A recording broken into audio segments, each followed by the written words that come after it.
We're making a film, and we're making it 3 times to showcase the differences and benefits of the RED KOMODO, the RED DSMC2 and RED RANGER cameras, along with a robust backup and archiving workflow with LaCie drives.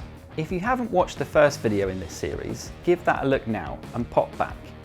If you've seen it, then you'll know that we're setting ourselves some strict rules to adhere to in order to make this comparison fair. The whole point of this test is to see how each sensor performs under these conditions, along with the differences in style we get from a handheld Komodo versus a sticks-mounted Ranger and a DSMC2 somewhere in the middle. The only way we can do that is to stick to some rules. But what exactly are they? Firstly, we'll be uploading 3 finished films to YouTube in 4K 25p using H.264. That means we'll have some space for cropping in post, 1K on the Gemini, 2K on the Komodo and a massive 4K on the DSMC2. The script for each version stays exactly the same, so does the action within it. Nothing about it can change, only the way in which we shoot each version, which is going to be largely dictated by the camera body and sensor. Ranger is too heavy to go fully handheld, but Komodo is a run and gun handheld beast. We've got some static shots and full fight sequence in our script to see how each camera copes. Speaking of fights, we're choreographing ours on the day of shooting. It will be performed in the same way for each version of the scene, so we need to be creative in how we get our coverage. The Komodo will likely get in on the action in much more immersive style, whereas the Ranger is going to have to sit back a little.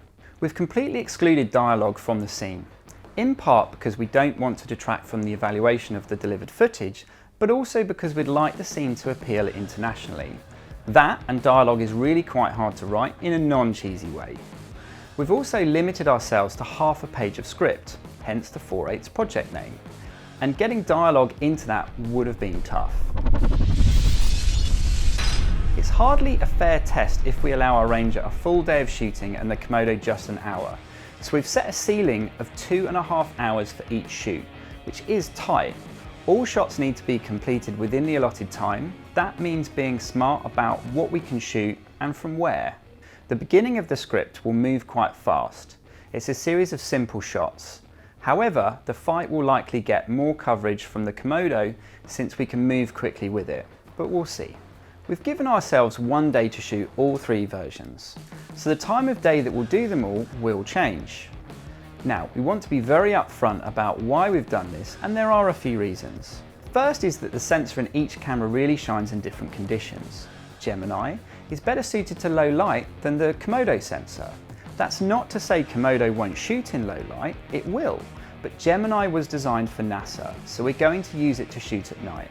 MONSTRO, meanwhile, boasts the widest dynamic range of all of RED's sensors, a full 17+ stops. So we want to shoot into the sunset or some strong light sources with that if we can. But there's another factor to all of this. We're paying everyone involved with this project. Our cast and crew are professionals and frankly deserve to be paid. But our budget is too limited to book everyone for 3 days to shoot each scene in the same lighting conditions. This is one of the concessions we've made in our test, changing the time of day due to budget, but also to let the cameras really show off what they can do. And that's it, 2.5 hours to shoot each scene, then delivered to YouTube in 4K. Make sure you subscribe to our channel and ring the bell for updates, and we'll see you in the next video.